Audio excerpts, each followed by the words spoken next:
Good morning all. എല്ലാവർക്കും civil മന്ത്രയുടെ ഇന്നത്തെ ഈ സെഷനിലേക്ക് സ്വാഗതം. എൻ്റെ പേര് അരുൺ എന്നാണ്. അപ്പോൾ നമ്മൾ ഇന്ന് ഡിസ്കസ് ചെയ്യാൻ പോകുന്നത് ലൈം എന്ന് പറയുന്ന ടോപ്പിക്കാണ്. ബിൽഡിംഗ് മെറ്റീരിയൽസിലെ ഒരു ടോപ്പിക്കാണ് ലൈം എന്നുള്ളത്. ഓവർസിയർ എക്സാം ആയിരുന്നു കഴിഞ്ഞാലും അസിസ്റ്റൻ്റ് എഞ്ചിനീയർ എക്സാം ആയിരുന്നു കഴിഞ്ഞാലും ഇതിൽ നിന്ന് നിരവധി ചോദ്യങ്ങളുണ്ടാവാം. സിമ്പിളായിട്ട് നമുക്ക് ഓർത്തിരിക്കാൻ പറ്റുന്ന ഒരു ടോപ്പിക്ക് തന്നെയാണ് ലൈം എന്നുള്ളത്. അപ്പോൾ ഈ ലൈം എന്ന് പറയുന്ന ടോപ്പിക്കിൽ ഇമ്പോർട്ടൻ്റ് ആയിട്ട് നമ്മൾ എന്തൊക്കെ നോക്കണം എന്നുള്ള കാര്യങ്ങളാണ് ഈ വീഡിയോയിലൂടെ ഡിസ്കസ് ചെയ്യുന്നത്. അപ്പോൾ നമുക്ക് വീഡിയോയിലോട്ട് പോകാം. അപ്പോൾ ആദ്യം നമ്മൾ പഠിക്കേണ്ടത് കുറച്ച് ടെക്നിക്കൽ ടേംസ് ആണ്. ഈ ലൈം എന്ന് പറയുന്ന ടോപ്പിക്കിൽ ബേസിക്കലി വരുന്ന കുറച്ച് ടെക്നിക്കൽ ടേംസ് ആണ് നമ്മൾ ആദ്യം പഠിക്കുന്നത്. ഒന്നാമത്തത് കാൽസിനേഷൻ എന്ന് പറയുന്ന ഒരു ടോപ്പിക്കാണ്, ഒരു ടേമാണ്. Calcination means it is a process of heating limestone to its redness stage. എന്ന് പറഞ്ഞാൽ ലൈം സ്റ്റോണിനെ ഒന്ന് നമ്മൾ ഈ നല്ല രീതിയിൽ ചൂടാക്കുക എന്നൊരു റെഡ്നെസ്, ഒരു കളർ ചേഞ്ച് ഉണ്ടാവുക. അപ്പം അങ്ങനെ ആ ഒരു റെഡ്നെസ് സ്റ്റേജ് വരെ ലൈം സ്റ്റോണിനെ ചൂടാക്കുന്നതിന് നമ്മൾ പറയുന്ന ആ ഒരു പ്രോസസ്സിൽ പറയുന്ന പേരാണ് കാൽസിനേഷൻ. നമ്മളിവിടെ നോക്കുക വേറൊരു കാര്യം എന്ന് പറഞ്ഞാൽ അത് എത്ര ഡിഗ്രി സെൽഷ്യസ് ആണ് നമ്മൾ ചൂടാക്കുന്നത് വെച്ച് കഴിഞ്ഞാൽ 900 ഡിഗ്രി സെൽഷ്യസ് ആണ്. 900 ഡിഗ്രി സെൽഷ്യസിൽ നമ്മൾ ലൈം സ്റ്റോണിനെ ഹീറ്റ് ചെയ്യുന്ന പ്രോസസ്സിനെയാണ് നമ്മൾ കാൽസിനേഷൻ എന്ന് പറയുന്നത്. ഇനി ഹൈഡ്രോളിസിറ്റി എന്ന് പറഞ്ഞു കഴിഞ്ഞാൽ ability of a lime material to hard in a damped or moisture condition. ഒരു മോയ്സ്ചർ കണ്ടീഷനിൽ ലൈമുള്ള ഒരു മെറ്റീരിയൽ ഹാർഡാവുന്ന അല്ലെങ്കിൽ ഹാർഡാവാനുള്ള എബിലിറ്റി. ഇപ്പോൾ നമ്മളിപ്പോൾ മെറ്റീരിയൽ എടുത്ത് ലൈം തന്നെ എടുക്കാം. ഇപ്പോൾ ലൈം ആണ് എക്സാമ്പിളായിട്ട് എടുക്കുന്നതെങ്കിൽ വെള്ളത്തിൻ്റെ അംശത്തിൽ ലൈമിനെ ഹാർഡാവാനുള്ള ഒരു പ്രോപ്പർട്ടിയാണ്, അല്ലെങ്കിൽ അതിനുള്ളൊരു കഴിവിനാണ് നമ്മൾ ഹൈഡ്രോളിസിറ്റി എന്ന് പറയുന്നത്. Ability of a lime material to hard in a damped or moisture condition. Next one is quick lime. ഇതൊരു ലൈം പ്രോഡക്റ്റ് ആണ്. എന്ന് പറഞ്ഞാൽ പ്യുവറായിട്ടുള്ള ലൈം സ്റ്റോണിൽ നിന്ന് നമുക്ക് കിട്ടുന്ന ലൈം പ്രോഡക്റ്റിനാണ് ക്വിക്ക് ലൈം എന്ന് പറയുന്നത്. Lime product obtained from pure lime stone. പ്യുവറായിട്ടുള്ള ലൈം സ്റ്റോണിൽ നിന്ന് നമുക്ക് കിട്ടുന്ന ഒരു ലൈം പ്രോഡക്റ്റ് ആണ് ക്വിക്ക് ലൈം എന്ന് പറയുന്നത്. They have greater affinity with moisture. നല്ല മോയ്സ്ചറുമായിട്ട് ഭയങ്കര അടുപ്പമായിരിക്കും. എന്ന് പറഞ്ഞാൽ മോയ്സ്ചർ എവിടെയുണ്ടോ അവിടെ ചെല്ലാനുള്ള ഒരു അഫിനിറ്റി ഈ ഒരു ക്വിക്ക് ലൈമിന് ഉണ്ട്. Next one is lump lime. Quick lime product that obtained at the outlet of cleaning. എന്ന് പറഞ്ഞു കഴിഞ്ഞാൽ കാൽസിനേഷൻ എന്ന് പറയുന്ന പ്രോസസ്സ് നടക്കുന്ന സമയത്ത് നമ്മളൊരു ക്ലിന്നിലായിരിക്കും ഈ 900 ഡിഗ്രി സെൽഷ്യസിൽ നമ്മൾ ലൈം സ്റ്റോണിന് ചൂടാക്കുന്നത്. അപ്പോൾ അവിടെ വരുന്ന അല്ലെങ്കിൽ ആ ക്ലിന്നിൻ്റെ ഔട്ട്ലെറ്റിൽ വരുന്ന ക്വിക്ക് ലൈം പ്രോഡക്റ്റ് ആണ് നമ്മൾ ലംപ് ലൈം എന്ന് പറയുന്നത്. Quick lime product that obtained at the outlet of kiln. Calcination ക്ലീനിൻ്റെ ഔട്ട്ലെറ്റിൽ നിന്ന് നമുക്ക് കിട്ടുന്ന ക്വിക്ക് ലൈമിൻ്റെ പ്രോഡക്റ്റിനെയാണ് നമ്മൾ ലംപ് ലൈം എന്ന് പറയുന്നത്. Next one is slaking. Slaking എന്ന് പറഞ്ഞാൽ it is a process of converting quick lime into slaked lime by the contact of water. ലൈമും വാട്ടറുമായിട്ട് കോണ്ടാക്ട് ചെയ്ത് സ്ലേക്ഡ് ലൈമായിട്ട്, ക്വിക്ക് ലൈമിനെ സ്ലേക്ഡ് ലൈമായിട്ട് മാറ്റുന്ന പ്രോസസ്സിനെയാണ് നമ്മൾ സ്ലേക്കിംഗ് എന്ന് പറയുന്നത്. Slaking means process of converting quick lime into slaked lime by the contact of water. വെള്ളത്തിൻ്റെ പ്രസൻസിൽ വെള്ളമായിട്ട് ചേർന്ന് ക്വിക്ക് ലൈമിനെ സ്ലേക്കഡ് ലൈം ആക്കുന്ന പ്രോസസ്സിനെയാണ് നമ്മൾ സ്ലേക്കിംഗ് എന്ന് പറയുന്നത്. നെക്സ്റ്റ് വൺ ഈസ് നമ്മൾ ഒരു സ്ലേക്കിംഗ് ലൈമിൻ്റെ കാര്യം പറയുകയാണ്. എത്ര വെള്ളമാണ് നമുക്ക് ഒരു സ്ലേക്കിംഗ് പ്രോസസ്സിന് ആവശ്യമായിട്ടത്. അത് തിയററ്റിക്കൽ മെഷർമെൻറ്റും ഉണ്ട്, പിന്നെ ഫീൽഡ് കണ്ടീഷൻ വഴിയുള്ള മെഷർമെൻ്റ് ഉണ്ട്. തിയററ്റിക്കൽ മെഷർമെൻറ്റ്സിൽ പറയുന്നതെന്ന് പറഞ്ഞാൽ ക്വിക്ക് ലൈമിൻ്റെ 32%, ഇപ്പം നമ്മൾ എത്രയാണ് ക്വിക്ക് ലൈം എടുക്കുന്നത് അതിൻ്റെ 32% വെള്ളം നമുക്ക് സ്ലേക്കിംഗ് പ്രോസസ്സിന് വേണ്ടിയിട്ട് വേണം. തിയററ്റിക്കൽ മെഷർമെൻറ്റിൽ പറയുന്നത് ഇങ്ങനെയാണ്: ക്വിക്ക് ലൈമിൻ്റെ 32% വെള്ളമാണ് സ്ലേക്കിംഗ് പ്രോസസ്സിന് വേണ്ടത്. ഇനി ഫീൽഡ് കണ്ടീഷൻ ബേസ്ഡ് ആയിട്ടാണെങ്കിൽ, ഫീൽഡ് എന്ന് പറഞ്ഞാൽ നോർമൽ ആയിട്ടുള്ളൊരു സ്ലേക്കിങ്ങിന് വേണ്ടിയിട്ട് നമ്മുടെ ഫീൽഡ് കണ്ടീഷൻ്റെ കാര്യത്തിൽ പറയുകയാണെങ്കിൽ അവിടെ 2 മുതൽ 3 ടൈംസ് ക്വിക്ക് ലൈം എത്രയാണ് എടുക്കുന്നത് അതിൻ്റെ 2 ഇരട്ടി അല്ലെങ്കിൽ 3 ഇരട്ടി വെള്ളം നമുക്ക് സ്ലേക്കിങ്ങിന് വേണ്ടി വേണം. 2 കാര്യങ്ങളാണ് പറയുന്നത്. ഒന്ന്, തിയറിറ്റിക്കൽ മെഷർമെൻറ്റിൽ ക്വിക്ക് ലൈമിൽ 32% വെള്ളം മാത്രം മതി സ്ലേക്കിംഗ് പ്രോസസ്സിന്. പക്ഷേ ഫീൽഡ് കണ്ടീഷൻ ബേസ് ചെയ്ത് പറയുകയാണെന്നുണ്ടെങ്കിൽ ക്വിക്ക് ലൈമിൻ്റെ 2 മുതൽ 3 ഇരട്ടി വരെ എന്ത് വേണം, നമുക്ക് വെള്ളം വേണം. ഈ 2 കണ്ടീഷനും മറക്കാതെ പഠിച്ചേക്കുക. Next one is quantity of heat liberated during the process of slaking. ഇനി സ്ലേക്കിംഗ് പ്രോസസ്സിൽ ഹീറ്റ് പ്രൊഡ്യൂസ് ചെയ്യും. എത്രത്തോളം ഹീറ്റ് ലിബറേറ്റ് ചെയ്യും എന്ന് ചോദിച്ചു കഴിഞ്ഞാൽ 15.6 കിലോ, ഇത്രയും ഇതാണ് വരുന്നത്. 15.6 കിലോ കലോറി. ഹീറ്റ് എത്രയാണ് സ്ലേക്കിംഗ് പ്രോസസ്സ് വഴി പുറത്ത് വരുന്നത് എന്ന് ചോദിച്ചു കഴിഞ്ഞാൽ, സ്ലേക്കിംഗ് പ്രോസസ്സ് വഴി എത്രത്തോളം ഹീറ്റാണ് ലിബറേറ്റ് ചെയ്യണം എന്ന് ചോദിച്ചു കഴിഞ്ഞാൽ 15.6 കിലോ കലോറി, ഇത്രയും ഹീറ്റ് പ്രൊഡ്യൂസ്. ഇനി എത്ര സമയമാണ് നോർമൽ സ്ലേക്കിങ്ങിന് വേണ്ടി ആവശ്യമുള്ളത്? 2 മുതൽ 3 മണിക്കൂർ വരെയാണ് ആവശ്യമുള്ളത്. ഇനി portable suspension of slaked lime. Portable suspension, that means വെള്ളത്തിൻ്റെ അംശം, നമുക്ക് അതിൻ്റെ പൊടിയൊക്കെ ഇപ്പോൾ ലൈമിൻ്റെ എന്തെങ്കിലും പാർട്ടിക്കിൾസ് അടിഞ്ഞ് വെള്ളത്തിൽ അടിയും. ആ ഒരു പോർട്ടബിൾ സസ്പെൻഷനെ പറയുന്ന പേര്, സ്ലേക്കഡ് ലൈമിൻ്റെ പോർട്ടബിൾ സസ്പെൻഷനെ പറയുന്ന പേരാണ് milk of lime. Portable suspension of slaked lime. Slaked ലൈമിൻ്റെ പോർട്ടബിൾ സസ്പെൻഷനെ പറയുന്ന ഒരു വാക്കാണ് മിൽക്ക് ഓഫ് ലൈം എന്ന് പറയുന്നത്. ഇനി ലൈം സ്റ്റോണിൻ്റെ കോൺസ്റ്റുവൻസ് എന്താണെന്ന് നമുക്ക് നോക്കാം. ലൈം സ്റ്റോണിൻ്റെ കോൺസ്റ്റുവൻസ് എന്താണെന്ന് നോക്കാം. ആദ്യത്തത് ക്ലേ ആണ് chief component responsible for the hydraulicity of lime. ലൈമിൻ്റെ ഹൈഡ്രോളിസിറ്റിക്ക് കാരണമാകുന്ന കോമ്പണൻറ്റ്, ചീഫ് കോമ്പണൻറ്റ് ഏതെന്ന് ചോദിച്ചു കഴിഞ്ഞാൽ നമ്മുടെ ലൈമിലുള്ള ക്ലേ ആണ്. ഈ ക്ലേ 8% മുതൽ 30% വരെയാണ് കാണപ്പെടുന്നത്. 8% മുതൽ 30% വരെ. എത്ര ശതമാനം എന്നുള്ളത് ഓർത്തിരിക്കുക. പിന്നെ ഹൈഡ്രോളിസിറ്റി ഓഫ് ലൈമിന് കാരണമാകുന്ന കോമ്പണൻറ്റ്, ലൈം സ്റ്റോണിലെ കോമ്പണൻറ്റ് ഏതെന്ന് ചോദിച്ചാൽ പറയാൻ വേണ്ടിയിട്ട് മറക്കരുത്. Next one is soluble silica, mainly scene in the form of calcium, magnesium, aluminium silicates. മെയിനായിട്ട് ഈ സോളിബിൾ സിലിക്ക കാണപ്പെടുന്ന ഫോംസ് എന്ന് ചോദിച്ചാൽ ഫസ്റ്റ് വൺ ഈസ് കാൽഷ്യത്തിൻ്റെ ഫോമിൽ കാണും, മെഗ്നീഷ്യത്തിൻ്റെ ഫോമിൽ കാണും, അലുമിനിയം സിലിക്കേറ്റ്സിൻ്റെ ഫോമിലും ഇത് ഉണ്ടാവും. ഇനി ഇതിൻ്റെ എന്താണ് ഇതിൻ്റെ അഡ്വാൻറ്റേജ്, അല്ലെങ്കിൽ എന്താണ് ഈ ഒരു ലൈം സ്റ്റോണിന് കൊടുക്കുന്നത്? Provides hydraulicity at high temperature. നല്ല ടെമ്പറേച്ചറിൽ അല്ലെങ്കിൽ ഹൈ ആയിട്ടുള്ള ടെമ്പറേച്ചറിൽ എന്തെയും ഇത് ഹൈഡ്രോളിസിറ്റി പ്രൊവൈഡ് ചെയ്യും. It provides hydraulicity at high temperature. പക്ഷേ ലോ ടെമ്പറേച്ചർ ആകുമ്പോൾ ഇത് ഇനാക്റ്റീവ് ആണ്. ഈ സോലിബിൾ സിലിക്ക ഇനാക്റ്റീവ് ആണ്. ഇപ്പോൾ കോൺസ്റ്റന്റ് ലൈംസ് 2 കാര്യമാണ് പറഞ്ഞത്. ഒന്ന് ക്ലേയും പറഞ്ഞു, രണ്ടാമത്തത് സോളിബിൾ സിലിക്കയും പറഞ്ഞു. എന്താണെന്ന് നിങ്ങൾക്ക് മനസ്സിലായിട്ടുണ്ടോ? Next one is magnesium carbonate. Magnesium carbonate എന്ത് ചെയ്യുമെന്ന് ചോദിച്ചാൽ reduces the rate of slaking and increase the setting time. സ്ലേക്കിങ്ങിൻ്റെ റേറ്റ് കുറയ്ക്കുകയും ചെയ്യും, അതേപോലെ സെറ്റിംഗ് ടൈം, ഈ ലൈം സെറ്റ് ചെയ്യാനുള്ള ടൈം എന്ത് ചെയ്യും, കുറയ്ക്കും. Increase the setting time. Set ചെയ്യാനുള്ള ടൈം കൂട്ടും. ഡിക്രീസ് അല്ല, ഇൻക്രീസ് ആണ്. It reduce the rate of slaking. Slaking കുറയ്ക്കും, പക്ഷേ സെറ്റിംഗ് ടൈം കൂട്ടും. 30% of magnesium carbonate can produce same amount of hydrolicity even in the absence of lime. അതായത് ഇപ്പോൾ നമ്മൾ ഈ ലൈം സ്റ്റോണിൻ്റെ അകത്ത് ലൈമിൻ്റെ ആബ്സെൻസ്, ലൈം ഇല്ല എന്ന് വിചാരിക്കാം. പക്ഷേ ഈ ഒരു ലൈമിൻ്റെ ഒരു 30% മെഗ്നീഷ്യം കാർബണേറ്റ് ഉണ്ടെങ്കിൽ ലൈം ഹൈഡ്രോളിസിറ്റി പ്രൊഡ്യൂസ് ചെയ്യും.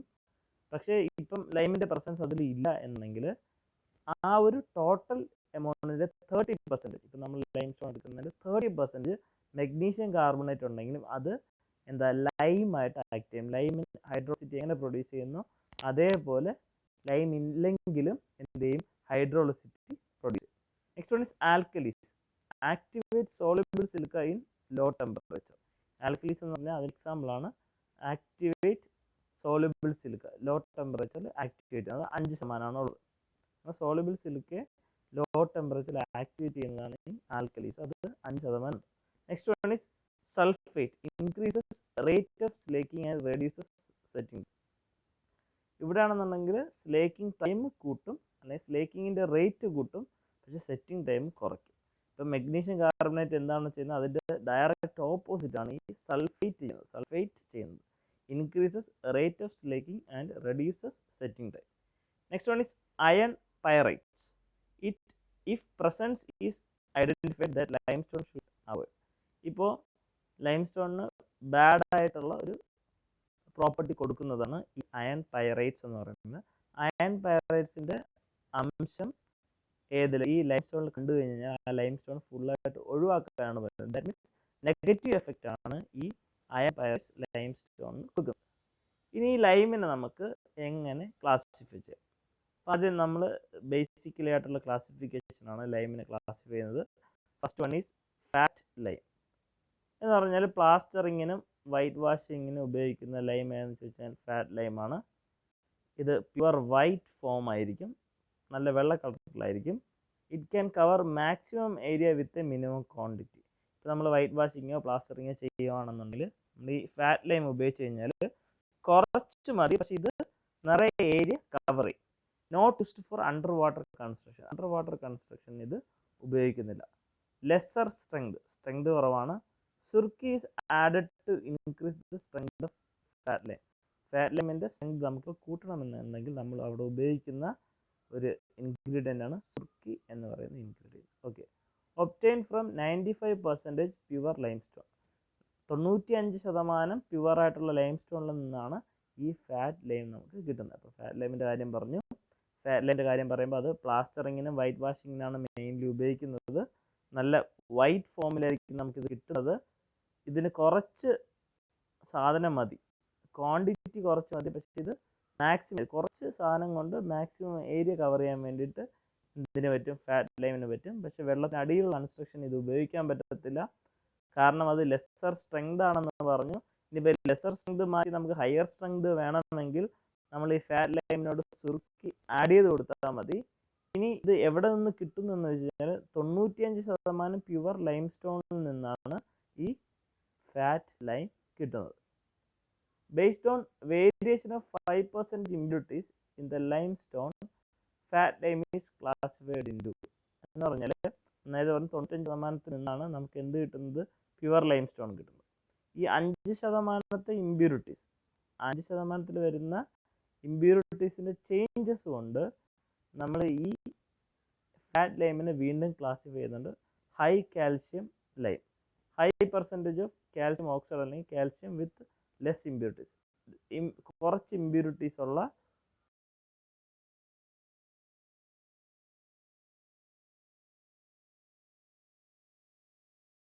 അതിനേക്കാളും കുറച്ച് ഇമ്പ്യൂരിറ്റീസ് ആണ് ഉണ്ടായി. ഇപ്പം നമ്മൾ നമ്മൾ ഹൈ കാൽഷ്യം ലൈം പറഞ്ഞ സമയത്ത് കുറച്ച് ഇമ്പ്യൂരിറ്റീസ് എന്ന് പറഞ്ഞു. ഇനി അതിനേക്കാളും ഈ ഹൈ കാൽഷ്യം ലൈമിനേക്കാളും കുറച്ചുകൂടെ ഇമ്പ്യൂരിറ്റീസ് കുറവാണെന്നുണ്ടെങ്കിൽ നമ്മളതിന് റിച്ച് ലൈം എന്ന് പറയും. Increase percentage of calcium oxide or calcium with less impurities. വളരെ കുറച്ച് ഇമ്പ്യൂരിറ്റീസ്. മറ്റേത് കുറച്ച് ഇമ്പ്യൂരിറ്റീസ്, റിച്ച് ലൈം വരുന്ന സമയത്ത് വളരെ കുറച്ച് ഇമ്പ്യൂരിറ്റീസ്. ഇനി പ്യുവർ ലൈം എന്ന് പറഞ്ഞാൽ increase percentage of calcium oxide and calcium with no impurities ആവത്തില്ല. ഹൈ കാൽഷ്യം ലൈം എന്ന് പറഞ്ഞാൽ കുറച്ച് ഇമ്പ്യൂരിറ്റീസ് ഉണ്ട്. റിച്ച് ലൈം എന്ന് പറഞ്ഞാൽ വളരെ കുറച്ച് ഇമ്പ്യൂരിറ്റീസ് മാത്രമേ ഉള്ളൂ. പ്യുവർ ലൈം എന്ന് പറഞ്ഞാൽ ഇമ്പ്യൂരിറ്റീസ് ഒട്ടും തന്നെ ഇല്ല. ഇനി സെക്കൻഡ് വണ്ണാണ് ഹൈഡ്രോളിക് ലൈം. ഹൈഡ്രോളിക് ലൈം എന്ന് പറഞ്ഞു കഴിഞ്ഞാൽ സ്ട്രെങ്ത് നല്ല രീതിയിലുണ്ട്, അണ്ടർ വാട്ടർ കൺസ്ട്രക്ഷന് ഉപയോഗിക്കും, മേഴ്സണറി കൺസ്ട്രക്ഷന് നമ്മൾ ഉപയോഗിക്കുന്ന ഒരു ലൈമാണ് ഹൈഡ്രോളിക് ലൈം എന്ന് പറയുന്നത്. Required more time to set, കുറച്ച് കൂടുതൽ സമയം സെറ്റ് ചെയ്യാനായിട്ട് വേണം. Based on clay content divide in 3. ഈ ഹൈഡ്രോളിക് ലൈമിൻ്റെ അകത്തുള്ള ക്ലേയുടെ കണ്ടന്റ് ബേസ് ചെയ്തിട്ട് നമ്മൾ ഹൈഡ്രോളിക് ലൈമിനെ 3ആയിട്ട് ക്ലാസിഫൈ ചെയ്യുന്നുണ്ട്. ഫസ്റ്റ് ക്ലേയുടെ ഇത് 5 മുതൽ 10% ഈ ലൈമിൽ ഉള്ളതെങ്കിൽ 5 മുതൽ 10% ക്ലേ. ഈ ലൈമിലുള്ളെങ്കിൽ, ഹൈഡ്രോളിക് ലൈമിലുണ്ടെങ്കിൽ അതിന് നമ്മൾ പറയുന്ന പേര് ഫീബ്ലി ഹൈഡ്രോളിക് എന്ന് പറയും. 11 മുതൽ 20% വരെ എന്താണ് ക്ലേ ആണെങ്കിൽ അതിനെ മോഡറേറ്റ് ഹൈഡ്രോളിക് എന്ന് പറയും. ഇനി 21 മുതൽ 30% വരെ ക്ലേയുടെ പ്രസൻസ് ലൈമിലുണ്ടെങ്കിൽ, ഹൈഡ്രോളിക് ലൈമിലുണ്ടെങ്കിൽ അതിനെ നമ്മൾ എമിനന്റ് ഹൈഡ്രോളിക് എന്ന് പറയും. ഇനി സ്ലേക്കിങ്ങിന്റെ കാര്യം എടുത്തു കഴിഞ്ഞാൽ ഫീബ്ലി ഹൈഡ്രോളിക്കിന് കുറച്ച് സെക്കൻഡ്സ് മതി.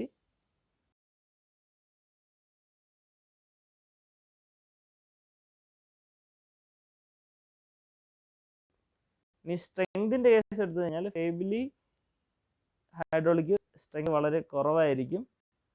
മോഡറേറ്റ് ഹൈഡ്രോളിക് ആണെങ്കിൽ അതിന്റെ സ്ട്രെങ്ത് വലിയ കൂടുതലില്ല വലിയ കുറവില്ല, ഈ മോഡറേറ്റ് കണ്ടീഷൻ ആയിരിക്കും. ഇനി എമിനന്റ് ഹൈഡ്രോളിക് എന്ന് പറഞ്ഞു കഴിഞ്ഞാൽ അവിടെ സ്ട്രെങ്ത് ഭയങ്കര കൂടുതലായിരിക്കും. ഓക്കെ, അതാണ് ഹൈഡ്രോളിക് ലൈമിനെ പറയാനുള്ളത്. Next one is poor lime, not used for superior quality construction, clay content more than 30%, also known as lean lime or impure lime.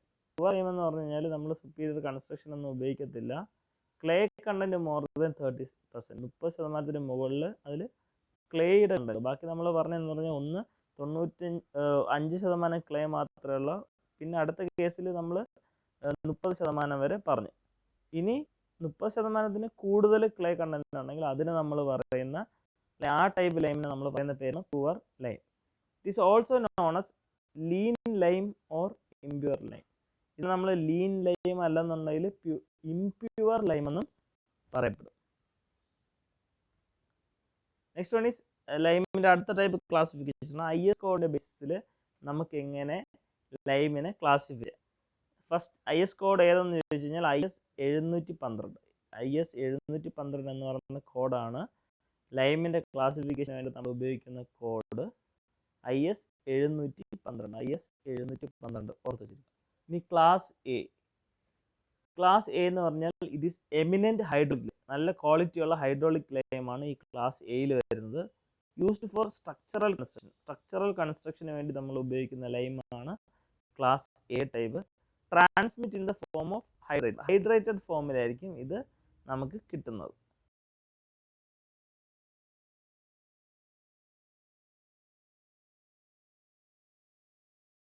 കഴിഞ്ഞാൽ 1.75 Nm², 28 ദിവസം എടുക്കുകയാണെന്നുണ്ടെങ്കിൽ 2.8 Nm².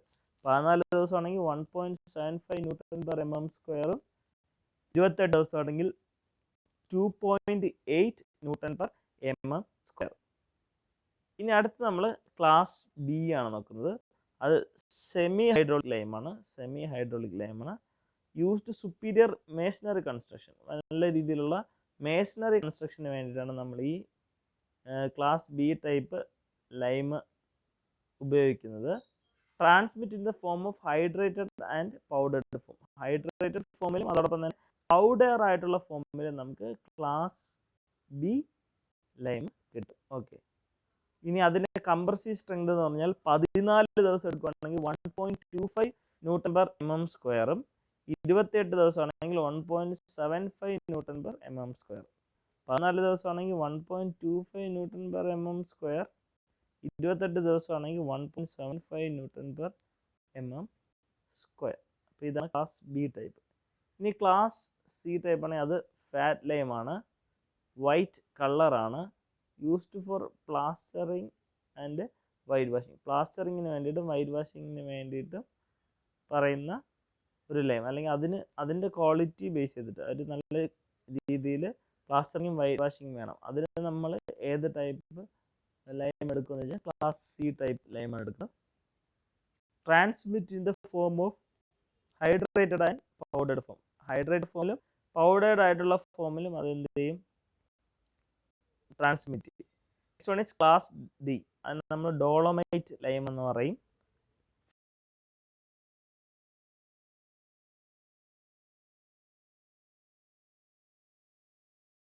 അതുകൊണ്ട് പ്ലാസ്റ്ററിങ്ങിനും പോയിന്റിങ്ങിനും കൂടെ നമുക്ക് ഈ class D type lime stone ഉപയോഗിക്കാം. Transmit in the form of hydrated and powdered form. നേരത്തെ പറഞ്ഞ പോലെ തന്നെ ക്ലാസ് സി ടൈപ്പ് പോലെ തന്നെ എന്താ ഹൈഡ്രേറ്റഡ് ഫോമിൽ അതിനെ എന്ത് ചെയ്യും, സോറി, ഹൈഡ്രേറ്റഡ് ഫോം മാത്രമല്ല പൗഡർ ഫോമിലും ഇതിനെന്ത് ചെയ്യും, ട്രാൻസ്മിറ്റ് ആണ് ക്ലാസ് ഇ ടൈപ്പ് എന്ന് പറയുന്നത്. ഇനി ക്ലാസ് ഇ ടൈപ്പിന് നമ്മൾ പറയുന്ന പേര് കൺകർ ലൈം എന്നാണ്. ഫോർ ഇൻറ്റീരിയർ ക്വാളിറ്റി മേഷനറി കൺസ്ട്രക്ഷന് വേണ്ടി ഉപയോഗിക്കുന്നു. Transmitted in the hydrated form, hydrated ഫോമിൽ മാത്രമാണ് ട്രാൻസ്മിറ്റ് ചെയ്യുന്നത്. Next one is class F, siliceous dolomite lime. അതിനെ പറയുന്ന പേര് സിലീഷ്യസ് ഡോളമൈറ്റ് ലൈം എന്നാണ്. അണ്ടർ കോട്ടിങ്ങിന് വേണ്ടിയാണ് നമ്മൾ ഈ ലൈം ക്ലാസ് എഫ് ലൈം ഉപയോഗിക്കുന്നത്. Transmit in the form of hydrated and powdered form എന്നാൽ ഇതിൽ ഹൈഡ്രേറ്റഡ് ഫോമിലും പൗഡേർഡ് ഫോമിലും എന്ത് ചെയ്യുന്നുണ്ട്, ക്ലാസ് എഫിനെ എന്ത് ചെയ്യുന്നു, ട്രാൻസ്മിറ്റ് ചെയ്യുന്നുണ്ട്. ഇനി ഫാറ്റ് ലൈം നമുക്ക് എങ്ങനെയാണ് മാനുഫാക്ചറിങ് എന്ന് നോക്കും. ഫസ്റ്റ് വൺ ഈസ്, 3 സ്റ്റെപ്പാണുള്ളത്. First one is collection of lime, second one is slaking, first one is collection of lime stone, second one is calcination and last one is slaking. ഇതിത്രയാണ് നമ്മൾ fat ലൈമിൻ്റെ manufacturing പ്രോസസ്സിൽ പഠിക്കാൻ പോകുന്നത്. ഇനി first collection of lime stone എങ്ങനെ collect ചെയ്യുന്നത് വെച്ച് കഴിഞ്ഞാൽ 5% ഇമ്പ്യൂരിറ്റിക്ക് താഴെയുള്ള 5% ഇമ്പ്യൂരിറ്റിക്ക് താഴെയുള്ള ലൈം സ്റ്റോണിനെ നമ്മൾ ആദ്യം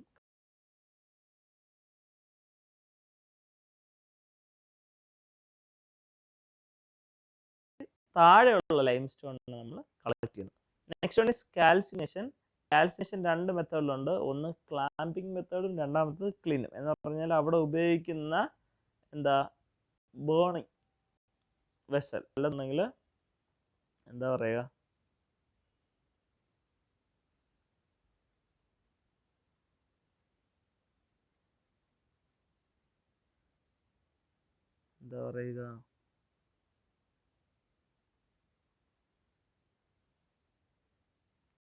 ഒരു സ്ട്രക്ചർ ഹീറ്റ് ചെയ്യാൻ വേണ്ടി അല്ലെങ്കിൽ കാൽസിനേഷന് വേണ്ടിയുള്ള സ്ട്രക്ചറാണ് ക്ലാമ്പും ക്ലീനും. ക്ലാമ്പ് എന്ന് പറഞ്ഞാൽ അത് ഒരു ടെമ്പററി സ്ട്രക്ചറും ക്ലീൻ എന്ന് പറഞ്ഞാൽ പെർമനന്റ് സ്ട്രക്ചറുമാണ്. ക്ലാമ്പ് എന്ന് പറഞ്ഞാൽ ടെമ്പററി സ്ട്രക്ചറും ക്ലീൻ എന്ന് പറഞ്ഞു കഴിഞ്ഞാൽ പെർമനന്റ് സ്ട്രക്ചറുമാണ്. ഇനി ക്ലീനിൻ്റെ തന്നെ വീണ്ടും 2 ആയിട്ട് ക്ലാസ് ചെയ്യുന്നുണ്ട്, ഇന്റർമീഡിയറ്റും കണ്ടിന്യൂസ്. എന്ന് പറഞ്ഞാൽ കണ്ടിന്യൂസ് ആയിട്ട് കാൽസിനേഷൻ നടക്കുന്ന ഒരു സ്ഥലം, അവിടെയുള്ള ക്ലീനിനെ പറയുന്ന പേരാണ് കണ്ടിന്യൂസ് എന്നും. ഇപ്പം ഇടയ്ക്കിടയ്ക്ക് നടക്കുന്നുണ്ട് എന്നുണ്ടെങ്കിൽ അതിനെ പറഞ്ഞാണ് ഇന്റർമീഡിയറ്റ് ക്ലീൻ എന്ന്. ഇപ്പം കണ്ടിന്യൂസ് ക്ലീൻ ഉണ്ട്, ഇന്റർമീഡിയറ്റ് ക്ലീൻ ആണ്. കണ്ടിന്യൂസ് ക്ലീൻ എന്ന് പറഞ്ഞാൽ കണ്ടിന്യൂസ് ആയിട്ട് ഇതിങ്ങനെ നടന്നുകൊണ്ടിരിക്കുകയാണ്. ഇന്റർമീഡിയറ്റ് ക്ലീൻ എന്ന് പറഞ്ഞു കഴിഞ്ഞാൽ ഒരാഴ്ച 2 ദിവസം 3 ദിവസം ഇങ്ങനെ ഒരു കണ്ടിന്യൂസ് അല്ലാത്ത രീതിയിൽ നമ്മൾ, അതുകൊണ്ടാണ് അതിനെ ഇന്റർമീഡിയറ്റ് എന്നും കണ്ടിന്യൂസ് എന്നും പറയുന്നത്. ഇനി ഈ ഇന്റർമീഡിയറ്റിനെയും കണ്ടിന്യൂസിനെയും വീണ്ടും 2 ആയിട്ട് തിരിച്ചിട്ടുണ്ട്, ഫ്ലെയിം എന്നും ഫെയർ. അതെന്ന് നമുക്ക് നോക്കാം. ഫ്ലെയിം എന്ന് പറഞ്ഞു കഴിഞ്ഞാൽ നമ്മുടെ ക്ലീനിനകത്തുള്ള ഫ്ലെയിം എന്ന് പറഞ്ഞാൽ തീ കത്തുന്ന ഇത് ഫ്ലെയിമും അതോടൊപ്പം തന്നെ ഈ ലൈം സ്റ്റോണും തമ്മിൽ ഡയറക്റ്റ് ആയിട്ടുള്ളൊരു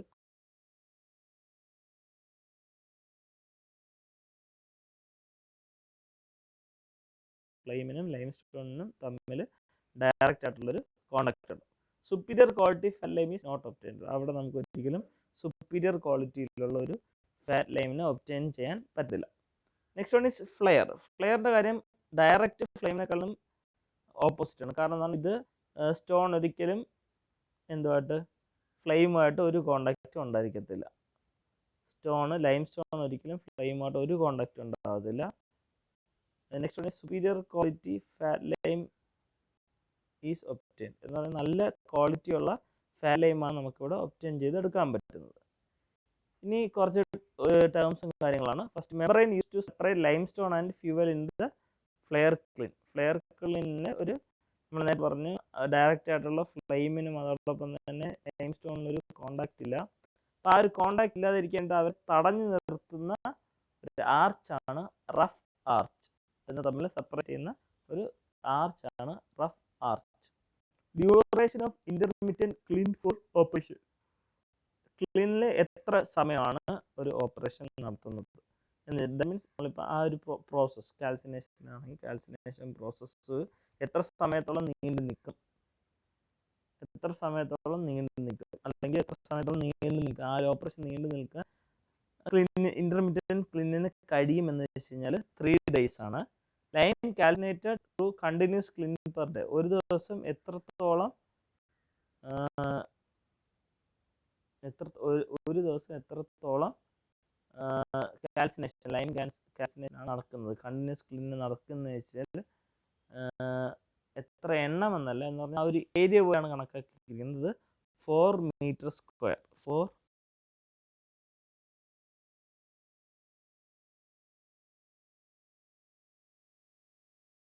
ഫ്യൂവലാണ് 1 kN ലൈം സ്റ്റോണിനെ പ്രോസസ്സ് ചെയ്യാൻ വേണ്ടി ഉപയോഗിക്കുന്നതെന്ന് വെച്ച് കഴിഞ്ഞാൽ 60 Newton, 60 Newton. അപ്പോൾ ഇത്രയും കാര്യങ്ങൾ ഓർത്തിരിക്കുക. ഇനി അടുത്ത പ്രോസസ്സാണ് സ്ലേക്കിംഗ്. സ്ലേക്കിംഗ് എന്ന് പറഞ്ഞാൽ 2 രീതിയിൽ നടത്തുന്നുണ്ട്. Slaking after converting to powder form എന്ന് പറഞ്ഞാൽ ഈ കിട്ടുന്ന ബൈ പ്രോഡക്റ്റിനെ, നമുക്ക് ഈ ക്ലിന്നിന് വഴി കിട്ടുന്ന ബൈ പ്രോഡക്റ്റിനെ എന്ത് ചെയ്യുന്നുണ്ട്, നമ്മൾ അതിനെ പൗഡർഡ് ആക്കിയതിന് ശേഷം നമ്മൾ സ്ലേക്കിംഗ് നടത്തുകയാണെങ്കിൽ, അത് കൺവേർട്ട് ചെയ്തിട്ട് നമ്മൾ സ്ലേക്കിംഗ് നടത്തുകയാണെങ്കിൽ maximum particle size is 50 mm. 50 mm തിക്നെസ്സിലാണ് എന്ത് ചെയ്യുന്നത്, പാർട്ടിക്കിൾ സൈസ് ഉള്ളത്, പാർട്ടിക്കിൾ സൈസ് കാണപ്പെടുന്നത്. Next one is slaking after converting to paste form എന്ന് പറഞ്ഞാൽ, ഇപ്പം ഞാൻ രണ്ടെണ്ണം, ഒന്ന് പൗഡർഡ് ഫോമും ഒന്ന് പേസ്റ്റ് ഫോം പറഞ്ഞു. അപ്പം പൗഡർ ഫോമിൽ നമ്മൾ പറഞ്ഞു മാക്സിമം പാർട്ടിക്കിൾ സൈസ് 50 mm ആണ്. ഇപ്പം പേസ്റ്റ് ഫോം ആണ് lime taken in a beak and dipped in water it covered in to paste form എന്ന് പറഞ്ഞാൽ ഒരു ബീക്കറിനകത്ത് എന്ത് ചെയ്യും, നമ്മൾ എന്തിനെ ഡിപ്പ് ചെയ്ത് വയ്ക്കും, ഡിപ്ഡ് ഇൻ വാട്ടർ എന്ന് പറഞ്ഞാൽ ലൈമിനെ ഒരു ബീക്കറിലെടുത്ത് എന്ത് ചെയ്യും, വെള്ളത്തിൽ മുക്കി വയ്ക്കും. It is converted in to paste form. അത് ഒരു പേസ്റ്റ് ഫോമായിട്ട് കൺവേർട്ട്. അതാണ് slaking after converting to paste ഫോമും slaking after converting to powdered ഫോമിനെ കുറിച്ച് പറയുന്നത്. ഇനി ഈ ലൈം സ്റ്റോൺ അല്ലെന്നുണ്ടെങ്കിൽ ലൈമിൻ്റെ ടെസ്റ്റ് എങ്ങനെയൊക്കെയാണ് ചെയ്യുന്നത്, എങ്ങനെയാണത് നല്ല ക്വാളിറ്റിയുള്ള ലൈമാണോ എന്ന് അറിയുന്നതെന്ന് വെച്ച് കഴിഞ്ഞാൽ ഫസ്റ്റ് ഫിസിക്കൽ ടെസ്റ്റ്. നമ്മൾ തന്നെ ഒരു മെഷീൻ്റെ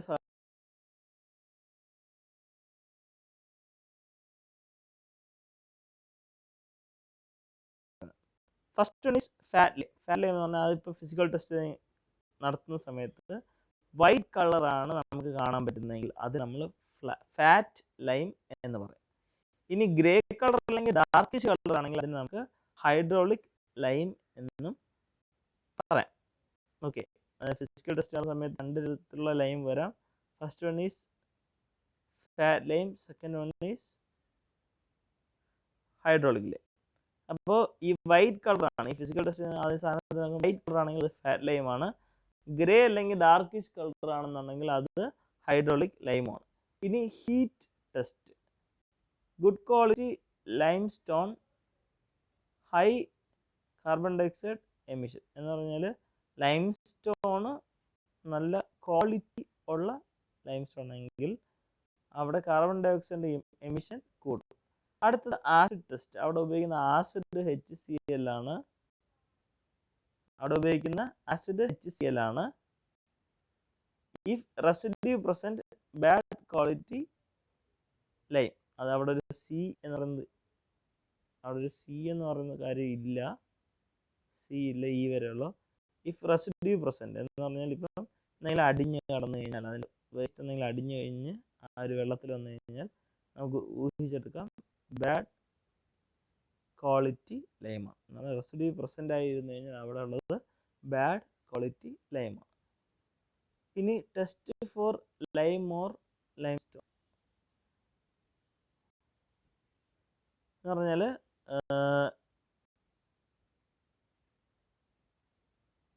അടുത്ത ടെസ്റ്റ് എന്ന് പറഞ്ഞാൽ ബോൾ ടെസ്റ്റ് ആണ്. ഇവിടെ നമ്മൾ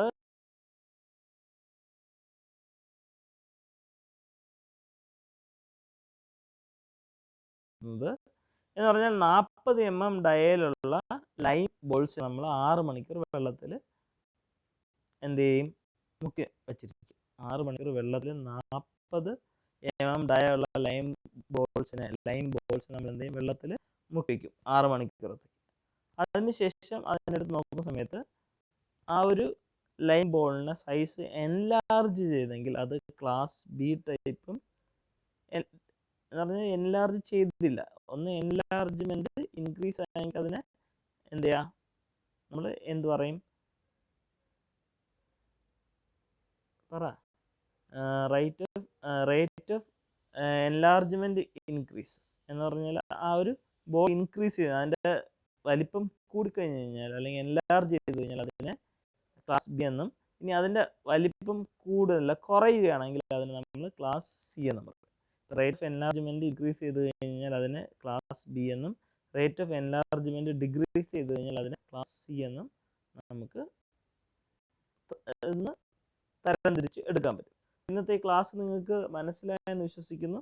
എല്ലാവർക്കും thank you. Have A nice day. Thank you all.